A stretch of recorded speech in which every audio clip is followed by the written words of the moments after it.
Hey, what's up? How everybody doing? This is Free, founder of the 40 Strong, and you are now back with 40 Minutes with 40. Today, I want to address legislation and the Fair, Accountable, Invested Rehabilitation draft bill that we did, the 40 Strong organization, about 2 or 3 months. Fair, Accountable Invitation bill, he seeks advise good time working, going to school, staying out of trouble, getting vocational trips, going to all college courses or paralegal certification. If you have business software certification, all of these things will be incentivized through fair, accountable, invested rehabilitation. I've recently prepared a letter to family, friends, and fellow advocates in regards to the FAIR bill. We can call it the FAIR bill. There's no problem with that. And I'm going to read this to you because I want everyone to know exactly what FAIR is, and this bill is for you by you. And what I mean by that is this bill was pretty much, I would say that I had the framework on it, but through dealing and talking to other, gentlemen here, I had different ideas, different ways that it could be approached to where, so many of our members have reached out to us over the years like, I'm going to school, I got a job, I'm doing this right, that right, why I can't get no good time? So we all know that Virginia abolished parole on July 1st, 1995 under then Governor George Allen, blah, blah, blah, blah, blah. So it's a long story behind that. We're going to get into that also. We're going to have a couple guests that I can, talk to and ask them what they feel about it. But right now I want to kind of get into this letter that I sent out. I sent other letters out. We have already contacted different delegates and senators about the bill. We have gotten some responses, not an official patron yet. So once you draft a bill, you pretty much want to send that out to delegates and senators looking for their approval, and hopefully one of those will pick it up and say, okay, I like this. Let me see if I can get this passed. So we're kind of in that stage now.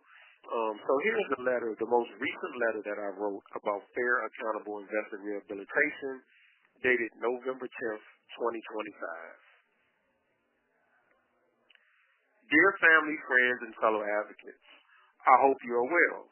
We are reaching out to you with an urgent matter in reform. As you all may know, Virginia abolished parole in 1995 under then Governor George Allen. This leaves anyone sentenced after July 1st, 1995, the excruciating reality of serving 85% of your sentence. So let's break that down. 85% of your sentence. So if I do 10 days, I can only get a day and a half of that 10 days. So that's basically every 10 days I'm doing 8.5 days. That's a little tough. So just making sure we're on the same page. Okay. We find this to be harsh and debilitating to those trying to rehabilitate themselves. It was with this motivational point that we wrote the Fair, Accountable, Invested Rehabilitation Bill draft. This bill will reward good behavior, excellence in education, as well as acquiring a vocational trade, college degree, and programs. FAIR will be a game changer. We are asking you to read the bill draft and support FAIR leading up to the 2026 General Assembly. We ask that you email or call the listed delegates below and ask that they become a bill patron for the Fair, Accountable, Invested Rehabilitation Bill. We have countless members who have expressed frustration over doing everything they can to become better, but find no incentives or good time credits for such positive change. We want to change this. We need your help on this and ask that you reach out to lawmakers with your support of FAIR. We thank you for your support and hope that you will join us for our General Assembly Day in January, for which we will be announcing a date soon. Our best as always, free. So that's pretty much an introduction letter that I sent out for FAIR, just pretty much making people aware of it, what the bill does, the structure of it, why it was written, why it's needed, etc. So I'm going to now read you the actual bill draft of FAIR. And I want to see what you guys think of it. Okay? So the bill is titled Fair, Accountable, Invested Rehabilitation. Any person incarcerated for an offense committed on or after July 1st, 1995 shall be eligible to participate in the Fair, Accountable, Invested Rehabilitation Program. This program allows incarcerated individuals in Virginia DOC to reduce their term of incarceration through documented personal growth, work ethic, discipline, education, and contributions to institutional and community well-being. This program shall apply retroactively and prospectively and shall operate independently of any other time reduction programs under Virginia law. That was A and B. C. An eligible participant may reduce their term of incarceration by up to 10 days per month based on meeting one or more of the following rehabilitation benchmarks. So, if you enroll in FAIR and you were sentenced after July 1st, 1995, you can earn up to 10 days with FAIR, with the job, with going to school, with getting your GED, etc. So let's look at it as a person investing in their future. So if I'm motivated to get this good time, that means I'm going to go to school, I'm going to go to my programs, I'm going to do everything I can. Now, when you're doing that, you're becoming better. You're actually reducing your chance to recidivate because you're getting these programs. You're going to school. You're working a job. Okay. Stay with me, y'all. This is good. Number one, these are the benchmarks for FAIR. This is how you can actually earn your good time.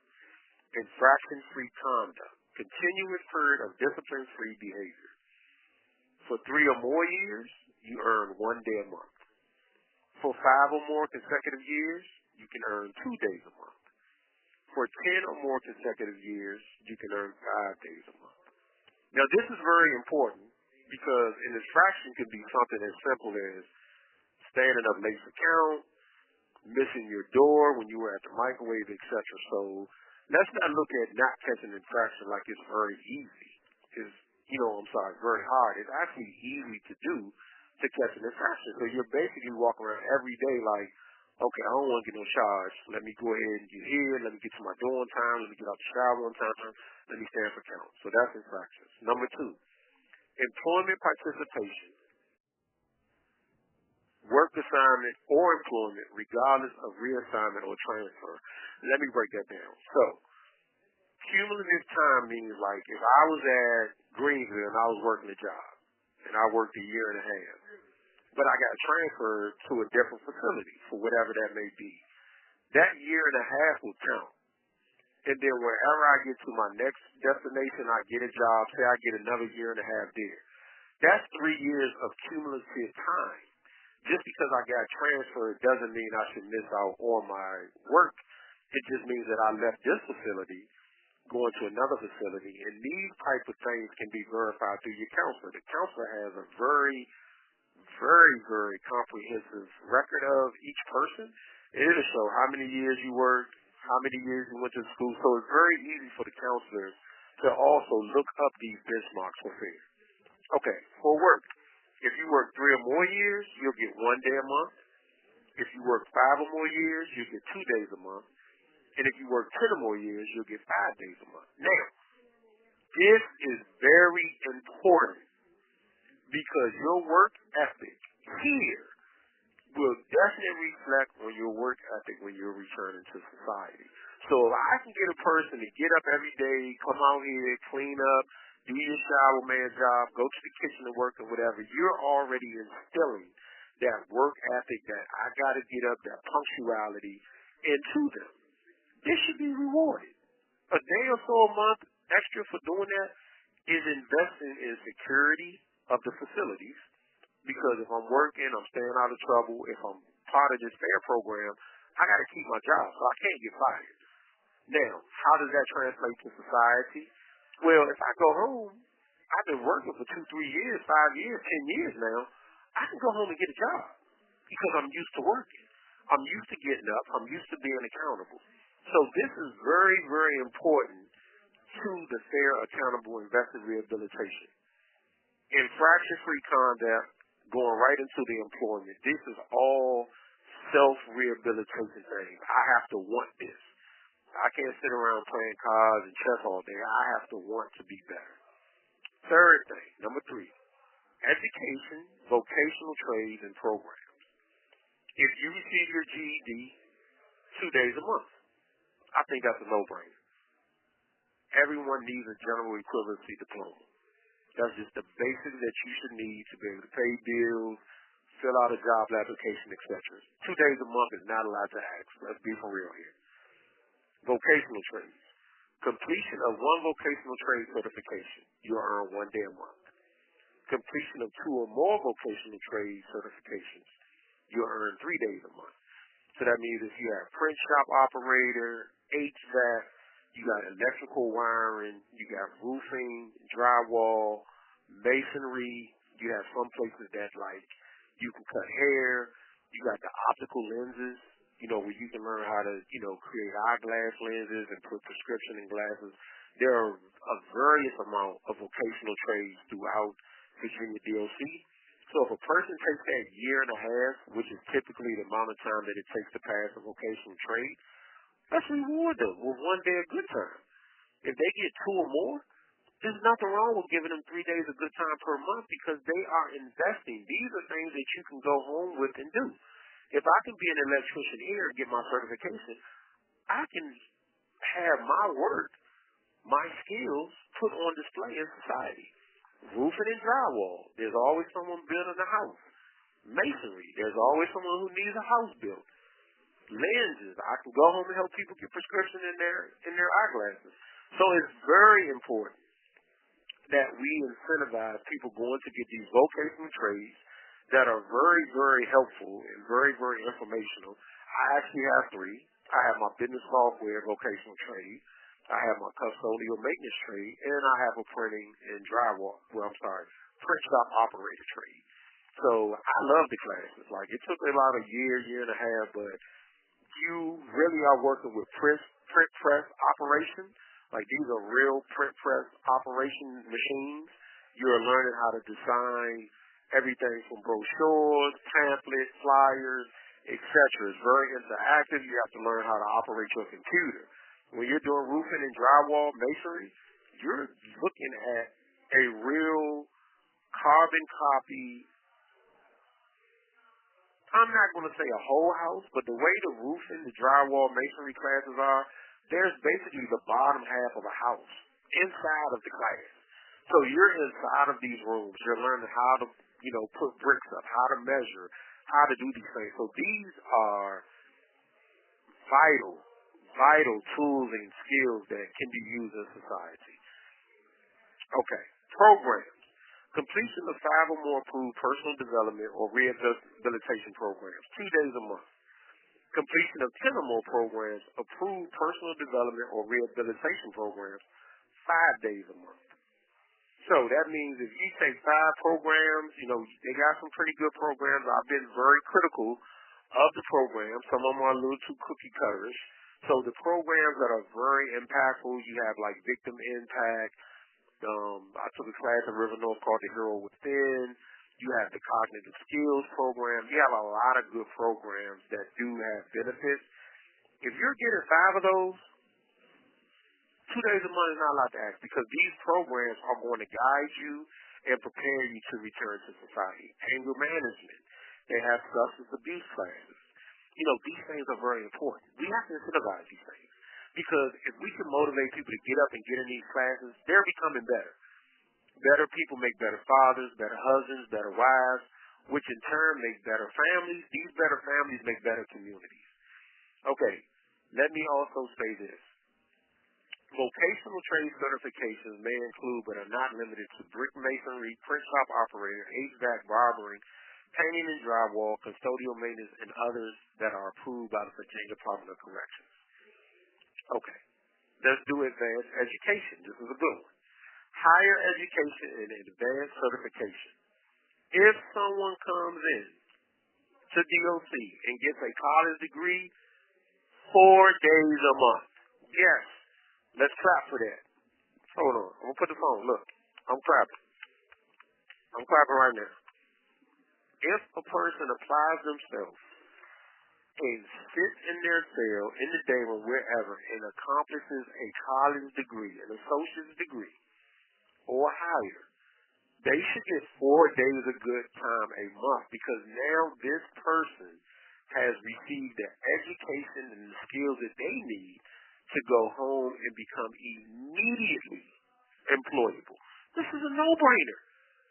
This is what we want. We want people in prison to be better.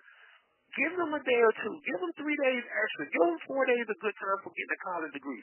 I'm going to go out and get me a job. I have a college degree. And there's something to be said from a pride standpoint. Being proud to say, I have a GED. I've been working for 5 years. I've completed 5 programs. I went and got my college degree. Like, there's something that's instilled in the person that makes you feel good. Like, it really does. When I got my print shop operator, I came back and I called my mom. I called everybody that I could think of. Like, I got my certificate today. I did this. So, we should reward that. Okay, paralegal certification, 2 days a month. That's a good trade. You can always go home and get a job. Business software technology certification, 2 days a month. So these higher education, advanced certification, college degrees, etc. like that, we have to reward that. We cannot sit here consciously and say that if a person does this type of work and dedicates their time, their resources, because these colleges are not cheap.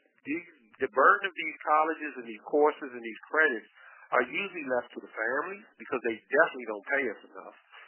And these things should be rewarded. Anyone listening to this, if you want to package this up and email it to a delegate or a senator and let them hear me explaining this, there is going to be a delegate or a senator just going to say, wow, why are we not doing that?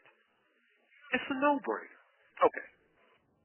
Note, the current annual review procedure where counselors review each offender's infractions, employment, schooling, programming, etc.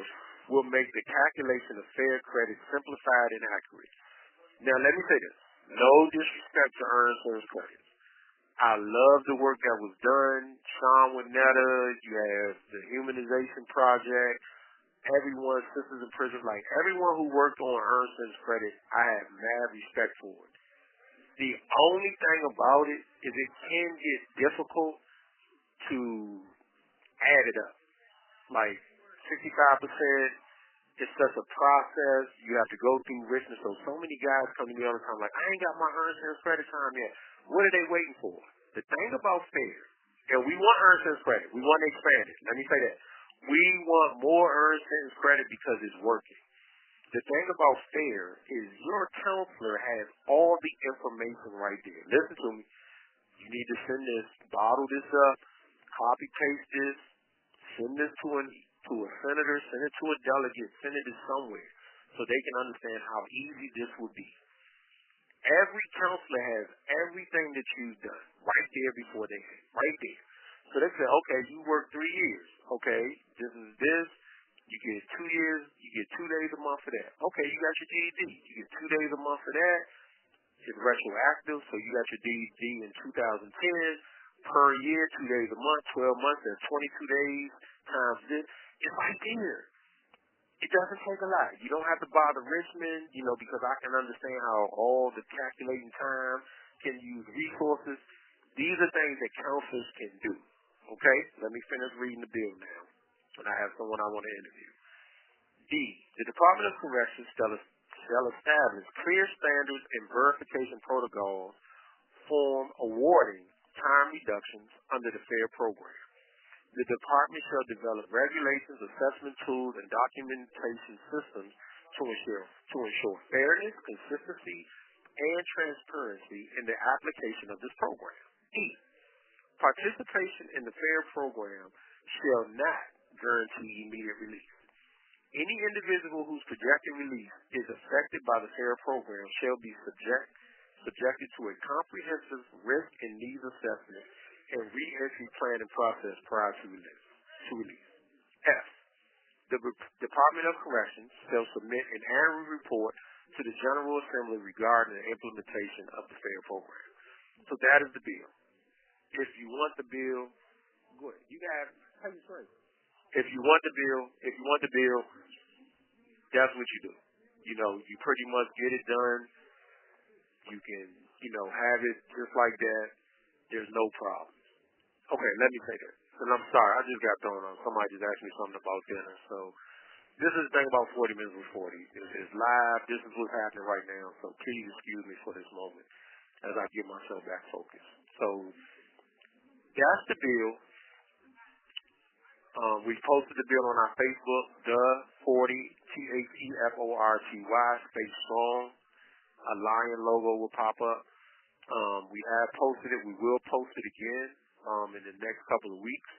But that's pretty much what the bill is and how guys, men and women can earn good time for incentives in doing the right thing. Let me stress this again. The immediate effects that it will have on safety and facilities will be immense. We did hold on, I got my numbers right here. We recently did a survey with 272 men here at River North. And there was 3 questions asked. I got my numbers. I like good numbers. Number 1, if you were given the FAIR program, would this immediately affect how you are doing your time and decisions you're making? Out of 272 people, 269 said yes. They would immediately change how they think and how they do things. Number 2, if you were entered into the FAIR program, would you immediately try to get in school to get your GED, program, vocational trades, etc.? Out of 272 people, 272 said yes. The overwhelming reason was, I want to get home to my family. I want to be better. I just felt like there was no incentive, so I wanted to sit around and play cards all day. The last one is this. Number 3. If you were in the FAIR program, would you immediately look at everything around you different, and would it increase safety in facilities? 272 people unanimously said that violence would go down, assaults would go down, possession of weapons would go down, etc. It is a no-brainer. These 272 people were men from Tidewater, Roanoke, Catholics, Muslims, regular dudes, young dudes, etc. I did not get a certain demographic. I pulled up on a person, I asked him 3 questions, and these are the questions that were answered. I sent this also to other pods to get it up to 272 people, and these were the responses. Overwhelmingly, over 98% of the people who we pooled said that FAIR would immediately change how they think, and also how facilities, the safety of facilities, which is not only good for the facilities, it's good for the officers. It's good for everybody, the maintenance man, the nurses. Everyone wants to be in a safe facility. So that's pretty much what we got. So this is the FAIR bill. I read it to you, everything that's in there. I do have somebody that I want to interview, and we're going to have him coming right now. This is my guy, Pat, from Manassas. He has read it. He has reviewed it, and we're going to ask Pat a few questions. Hey, everybody. So I got Pat with me. I do have a correction. He's from Woodbridge. I said, Pat from Manassas? He said, nah, I'm from Woodbridge. So you don't mess with that. Wherever a person's from, they wanted to be known. So we got Pat, my main man from Woodbridge. And I was just telling Pat about the bill. He has read it. And I just want to ask him some questions about how he feels about it and kind of, what the thinking is now. You're getting 4 days a month. You're doing all this good stuff. You're going to school, you're going to work, and 4 days a month. It's just kind of crazy. So I'm going to ask Pat this now. We all know that parole was abolished in 1995. We know that. We know that it's 4 days a month. The Fair Accountable Investor Rehabilitation Bill, where we're going to get up to 10 days a month working, going to school, getting that GED, going to programs, etc. How do you think that will help people that's in here, Pat, as far as being motivated to get up and do something? All right, good afternoon, y'all. Good afternoon, y'all. I've been doing time for a minute, and the time that they get, the good time that you earn, I just don't feel like it's fair enough for us, because people don't know the hardship that we go through every day. Every day is a hardship. Every day is a new day. Like, and we in here with a lot of people that might not care about the next. So it's just a lot of stuff that go on in here that a lot of people don't know about. So I feel like if you following the rules, you going to school, you earning this, you doing that, I feel like you should get more good time for the good things that you do, because we rarely get rewarded for the good that we do. And it's hard because anything can happen in here, mistaken identity, somebody could do something to you, and you're protecting yourself for anything, and you can get in trouble for it. So I feel like if a person staying out the way, got a job, going to school, not catching charges, he should be able to earn more good time, and I feel like it would make prison better, because they'll have people looking forward to that. So every day they're waking up, I got to stay out the way. I got to do this. I can do this so I can get closer to my family. I can get home to my family faster. You know what I'm saying? Like, so just like I was saying, like as far as like the good time that they give us and all, I just feel like it's not fair enough. It's not enough, because if you doing all this positive things, I feel like I say, you should get rewarded, because we already in a place that's miserable. We surrounded by miserable. You don't know what somebody else going through, so we have to be around that, and we have to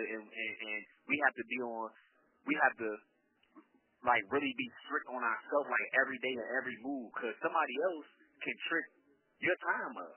You know what I'm saying? Anything can happen. Just from you protecting yourself, you could get in trouble, and it affects everything that you got going on. So if you stand away from all that, every day is a hardship. Every day, if people be in here for years, maybe for the rest of their life, they should be able to earn more good time. Like, it's only right. It only makes sense. Like real man time. Like, we should be able to earn more by good behavior. Now, if a person acting out, all right, we understand that, but like I said, people don't understand the hardships that we go through every single day in here. Every single day in here, a person can get tricked up. A person can lose their life, anything. Every single day, we're surrounded by so many different individuals and personalities. So again, like I said, if you following all the rules and you basically staying on a positive path, a constant positive path, you should be able to earn more good time than they giving us. Just something for y'all to think about, man. I appreciate y'all, man. Y'all have a good day. Blessed day, man. All right, Pat, we got one more question before you go, man. I really appreciate you sharing. Hey, he was sharing. I'm standing here cheering and jumping because I can see it coming out from his heart. And that's what 40 Minutes with 40 is about. Now, let me say one more thing, Pat. How do you think having more good time, waking up knowing I want to get my GED, waking up knowing I want to get my program, knowing I want to work my job, how would that help with the safety? If I'm waking up now, before it's 4 days a month. Man, if I can earn 10 days a month, I'm waking up now, I'm like, hold up, I got to do everything right. I'm not trying to get no fight. How do you think that would help with the safety of the facility, not just for us, but also for the officers? All right, it's crazy because I put a little piece in there from the last question that he asked me. I feel like it'll be way more safer because, like I said, more inmates that have something to look forward to. They have something to look forward to, like every day. Then I can earn this. I can get this good time. I can get closer to my family. You will have more dudes thinking more positive instead of they're not giving us nothing no way. So I'm gonna just do what I want to do. That'd be the mindset of a lot of people. I ain't got no good time anyway. They ain't giving me no good time anyway. I ain't going home at this time. But if you got something to look forward to, incentives when you're doing right, it's gonna make you think more positive. Everybody around you more positive. It's gonna be way more say people not gonna be walking around all miserable and nothing to look forward to. You know what I'm saying? Everybody's gonna be around here just on mad time, enjoying themselves, talking about what they want to do when they get out. The positive. You know what I'm saying? So I do feel like it'll make prison more safer and more for the inmates and for the people that work here. Because like I said, everybody waking up in a good mood with a motive to do something instead of just waking up and like, man, another day in here and this bullshit. Excuse my language, but that's just how people think. You know what I'm saying? So like I said, I feel like the more incentives you get people for being good, the better the surroundings gonna be, the atmosphere, the vibes. It's gonna be more positive. That's what we want, more positive. We don't need negative. We need positive. Somebody lifting us up, having us something to look forward to. Instead of just waking up every day looking forward to nothing, being behind the door all day. Nah. We looking forward to, we trying to strive for better, we trying to accomplish things in life, you know what I'm saying? So to answer that question, yes, I do feel like it'll make the environment more safer for the inmates and for the workers that work here. That's a bet, man. We want to thank Pat for coming through, man. Much shout out to Woodbridge, all the homies in Northern Virginia, man. I really appreciate y'all, man. So we want to thank Pat. So I'm gonna wrap it up. You know, I'm not gonna browbeat y'all or hold you up. If you like the Fair Accountable Investor Rehabilitation Bill, you think that prison in Virginia should have incentivized good time credits for those who are working, going to school, getting a GED, getting your college degree, paralegal certification, business software certification. If you think that you want that to be that way where a person can earn up to 10 days a month additional, support it. Take this, copy, paste it, send it to a delegate, send it to a senator, and say, look, this is what needs to go on. These men and women who are going to school, working a job, should get more good time. 4 days a month is ridiculous. Like, we all know that. 85% of a sentence, that leaves no room for redemption. So if you agree with what Pat said, what the bill say, all you got to do, copy and paste this, make a file, send it to a delegate, send it to a senator, tell them to check out the Fair Accountable Investor Rehabilitation Act. We can get it passed in January. I thank y'all. This is Free, founder of the 40 Strong. Appreciate you. Have a great day.